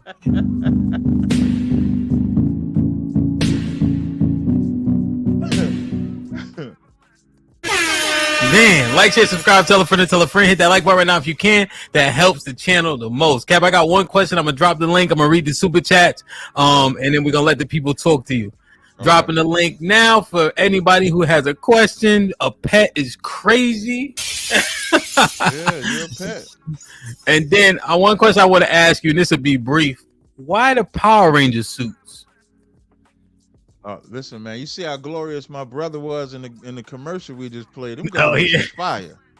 You know, when they call us Power Rangers, you calling us superheroes, right? That's a fact, though. That's a fact. Listen, the Power Rangers defeated the enemy every episode. So when you calling us Power Rangers, you calling us superheroes. But biblically speaking, we wear fringes on our garments. That's Numbers 15 and 38. And you would put a border of blue on your garments. So that's why we wear it. And you can read the studs. I see if I can find the studs. I think that's in Song of Solomon and First Maccabees. It talks about the men wearing warlike apparel. So we just dressing like according to how our ancestors would dress, and we put our certain spirit on there. So I had one of my headpieces. Let me see. I might be able to grab one of my headpieces. So we wear it because we look fly. And I ain't never had a problem getting no woman in that Power Ranger suit either. Shit like that. Let's put that on the record. Perfect. Hey, that's a hell of a point. The Power Rangers ain't never lose. Yeah, Power Rangers ain't never lose. We the superheroes. Power Rangers win every episode. They form. I thought listen, when I used to, one of my cousins used to watch it. I thought it was a little crazy, but they would win every episode, beat the monsters and everything. Hell yeah. I mean, calling somebody a superhero. I mean, what is y'all? Thanks, right? Damn. Mr. Jones became I dropped the link. Hit the link. Mr. Jones became a member. Salute.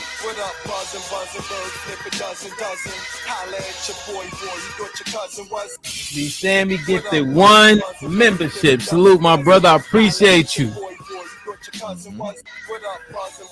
Bravado, been a member for 5 months. KG, what up, though? Been a member for 7 months. He said, Shalom, salute to you.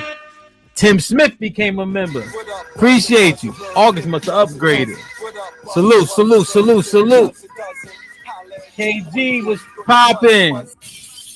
KG with the 20 ball says, just because I love you, brother. Love you too, man. I know you out there grinding, working 18-hour shifts, but you're going to get there. You heard?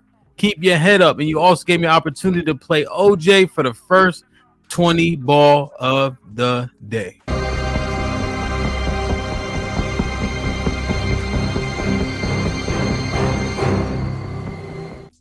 Didn't fit.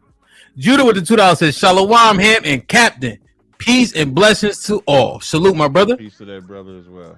Indeed. Lauren Mack been a member for 8 months. Said, peace, kings. Power to the people. Health is wealth. Okay, I ran out of stuff to write. Carry on. Thank you. Marcus Evans with the 10 ounces. What's good, brother? Hamp, what's up, my brother? Shout out to the GOAT, to Zariak, and all the great work. The GOAT. Okay, big up to Marcus, man. Appreciate it, Marcus. Great work you have done for our people. You're much appreciated. May the Most High bless you. Appreciate it, man. Freezy. He said, Captain Tazariak podcast when Polite tried to buck up at y'all during the quote-unquote cross the line situation. My bad, ellipsis. My video was behind. Yeah, no doubt. Impress Sports Channel. Okay. Welcome with the $2. What are your thoughts on alcoholism? I think alcoholism is something else that also messes up the black community. And so I would always say alcohol is not a sin, but it can be a detriment. And so we'll stop a brother or sister from drinking if it's too much. Like there's nothing wrong with having a drink, but if you're having a drink every day, then you falling out, you can't control yourself. You know, we'll tell you can't drink. We'll take your rank away. We'll take your position away. You know, that's how serious we take alcohol. Word. Mr. Payne, salute. Impress Sports Channel with the $5. What if the actual father has an issue with stepdad disciplining the child? What does the woman do in that situation? You just have to have a conversation about it. Like you got to find out what issue he has. Maybe there's a workaround. Maybe he don't want the child beat. Maybe there's a method he uses that works that he'll tell the father. That he'll tell the man that's coming there. You know, there's a conversation that you can have with it. Anything can be talked about as long as you are unemotional about it. Yeah. Ezekiel Shalom for the $10 says question for bro Tazariak Shalom. What is your stance on the grafting in of Gentiles? If those Gentiles is Israelites, we're on the same page, but there is no such thing as grafting in anyone except Israelites. So I don't know, Gentile, the word Gentile just means nation. So Israel is a Gentile because Israel is a nation. Edom is a nation. Canaan is a nation. So these are all nations. So the term Gentile in the New Testament, as far as salvation goes, only applies to Israelites. It doesn't apply to non-Israelites. TMBR with the $2 says the suits are Roman/Masonic. Nah, ain't nothing Roman about this or Masonic. Roman and Masonic would be homosexual. We don't do nothing homosexual. Shit like that. See, the spouse with the $5 says, how are we more disloyal when we marry our black women almost 90%? I'm talking about on the subject. I'm talking about on the subject of who deals with white people more. We as black men deal with white women more than they deal with white men is the subject. Yeah, and I think the numbers. That's what I'm talking about. Yeah, and I think this number is 83%, right, Mrs. Fantastic? For the marrying? It's not 83. It dropped 87 to 85. It's not. I don't know if you lost 83, but 2024. He's right. He's right though. Black men more than double black women in interracial marriages. So yeah. Yeah, Taz. Oh yeah, Taz. I ain't even talk about marriages. I'm just you can include the marriage. So I'm just talking about sex. No, I'm agreeing with you. If it's that high in marriage, it's definitely gonna be higher in casual sex. I'm agreeing with you. No, I know you are. I just wanted to add that part for them brothers to think, I could just sleep with him. It's all right. Nah, you can't sleep with him. Hey, Ms. Fantastic, turn you got your big mic on. It's loud as hell. Aaron with the $2 says the comments both men and women switching sides. Aaron with the $2 says Shalom Hamp, Shalom Tazariak. Are y'all still in New York City? Yeah, we still in New York City, 2279 3rd Ave, Harlem, New York. Word. Mr. Payne with the $5 says if men should be the one to control the sexual environment, put that in context of man's basic nature to have sex, which is essentially constant. So you can have discipline with it too. Like I got wives, I have discipline. I was learned that discipline though. So there's discipline of who you can have sex with, who you cannot have sex with. You got to keep that woman. If you have your greatest sex is 2 hours, you got 22 hours left in the day. What do you have besides that? I mean, you shouldn't be. And somebody had put in the comments about the bedwench term. The over sexualization of black men is in our DNA because that comes from slavery as well. You may think that you're made to have a lot of sex, but that's how they treated us since slavery. So anybody can have discipline. I don't see what's the big deal. Okay. You can have discipline about anything, your diet, sex, job, your life, everything. Yeah. I got about 9 more minutes too. Yeah, I just got this one last one, and then we got a bunch of memberships. I'll wait till those. See, the spouse with the father says, how do you stop a black woman from fucking dating, marrying, or having a baby with the man in jail? Most men already have dick discipline. We get what we catch. I don't understand that because I don't know how a woman is marrying a man in jail. I think they can do it. I think they. People they deliberately do that. Now your mic's low. Lord, yeah, Lord be with you. I don't know how to answer that question because I don't. And I don't think most men have raw discipline. I don't believe that. I think most men sleep with anything. Damn. Mr. Fantastic. You check the prostitution rate. Check the stripper rate. Strip clubs is packed. Whole houses is packed. Always. That was even in the Bible though. But yeah, shout out to Hamp and Captain Tazariak, man. What's up, bro? Hey, what's going on? Hey, can you do us a favor, man? Can you hit us with a? I don't know if you already did it, Hamp. Can you hit us with a read? Can you hit us with a read, brother? Oh, man. Read. Y'all need to trademark that, man. That's one thing that y'all need to trademark that shit, man. Read. Nah, man. I gotta have a reason to say read. So. The spirit of the Most High is definitely in y'all, man. When y'all say that, read is like the Most High talking to you. Nah, man, shout out, man. I just got a couple questions, not too much pushback. I think one of the important things you guys implemented for Black people, especially, right, is for one, even being interested in the Bible. Is because as much pushback you guys get back, people try to, you know what I'm saying, counter you guys with scriptures and things. You're extremely well versed and knowledgeable when it comes to the scriptures, right? And I think it's important because, you know, and people try, and this is the importance of debate and, you know, differences of opinion, beliefs, whatever, what have you. Knowledge can actually be gained, and you guys do, you know, impart a lot of knowledge, right? Only a couple things though. Like I said, how many wives can a man have? Well, the Bible says don't multiply wives that it turn your heart away from the Most High. So there ain't a specific number. You would have to use wisdom of what you can handle. So for some, just one wife is fine. And if you find with that one wife, then that's the one wife you got, and you should be content with that one. Some that can handle having multiple wives, they will have multiple wives. But there ain't a number. Like you don't come in and say, I'm getting to 5, I'm getting to 3 or 7 or 12. So there ain't a exact number. The Bible doesn't give a number. Cool. And another thing. So another big word I think is often misused, right? I guess fornication. What is fornication by the biblical sense? Fornication would be it could be unlawful sex. So that's sex with a non-Israelite, homosexuality, bestiality, necromancing. It could also be idolatry. I had to throw the necromancer in there. It could be idolatry also.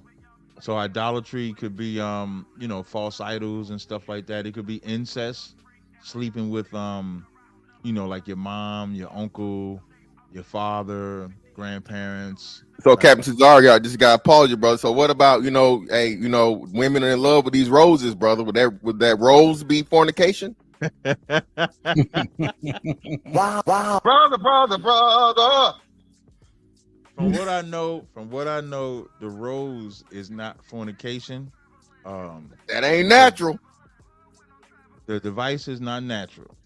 But the act itself is not unlawful. I would probably have to talk to I don't think I'm gonna say no right now, but I reserve the right to change it. But I do not believe, because masturbation itself is not unlawful. So because that's not unlawful, I can't say that device is.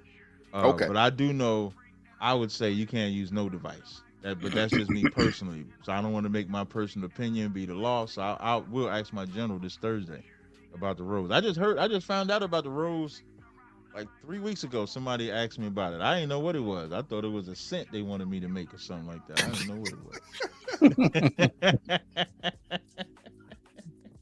it was.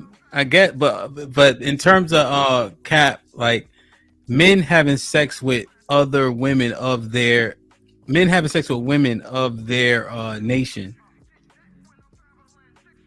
is that fornication? No, only if you throw her away. So if you get with a woman, like adultery is fornication. I don't know if I added that part. But like, let's say if a man gets with a woman, lays with her, and now he's married to her, that's not fornication. It would only be fornication if she belonged to another man, she was a near kin, or he threw away, or if it was prostitution. Now that's fornication. Cap, you probably need to. What can you clarify? Throw away. You can't sleep with her and then say you're not my woman. Oh, okay. Yeah, that's what throw away means. You sleep with that woman, you got to keep her. Oh wow, yeah, that's a yeah. I don't think they was doing that in the Bible. Yeah, They was doing what in the Bible? They weren't doing that. That's why they had whores. You had instances, yeah. You had instances. That's the thing about it. When we teach in the law, it's not teaching as if nobody ever did wrong in the Bible. Israel did a lot of wrong, but it's still law that they're not supposed to. Okay, yeah, okay, I agree with that. Just because and there's no perfect person, so you can't say there's no perfect person because Christ told us. Well, of course, where Christ being the embodiment of the Most High Himself. I got you. No. Wait, let oh me shit! help you out a little bit. Oh, I messed up. My bad. No. I said let me help you out a little bit. Jesus is not God.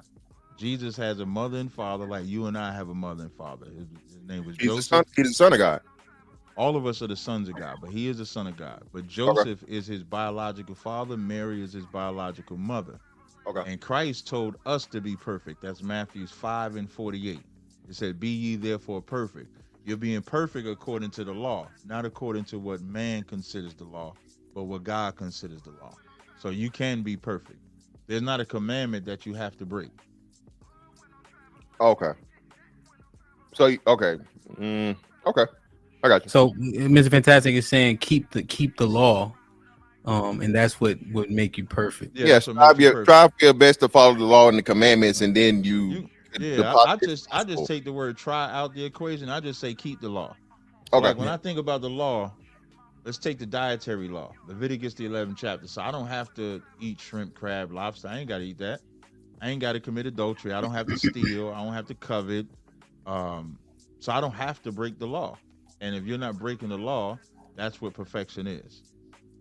That's a great point too. So before you bounce out, so the diet, that's real important. So what makes the pig so unclean than those other animals? What makes them unclean? That's an excellent question because usually people will pull up where a pig is eating the same thing as another animal that they say we can eat. So the reason why the pig is unlawful is because it doesn't chew the cud. That's in Leviticus the 11th chapter, starting at when you read verse 3, Leviticus 11:3, it says, "Whatsoever part of the hoof and is cloven footed, and cheweth the cud among the beasts ye shall eat." So now we're getting the criteria. So when it comes to the pig specifically, that's in verse 7. It says, "And the swine, though he divided the hoof and be cloven footed, yet he cheweth not the cud, he is unclean to you." What the cud is, the animals that we can eat have multiple stomachs. So what they actually do is they chew the food maybe like 3 or 4 times. It goes through multiple stomachs. So it's the way that they digest the food that make those animals edible, as opposed to the pig. He just has, he don't chew the cud, so he don't have multiple stomachs, so he just doesn't do it. So the digestive process of a cow is why we can eat the cow as opposed to the pig. Okay. Hope that answers your question. Yeah, man, it's great.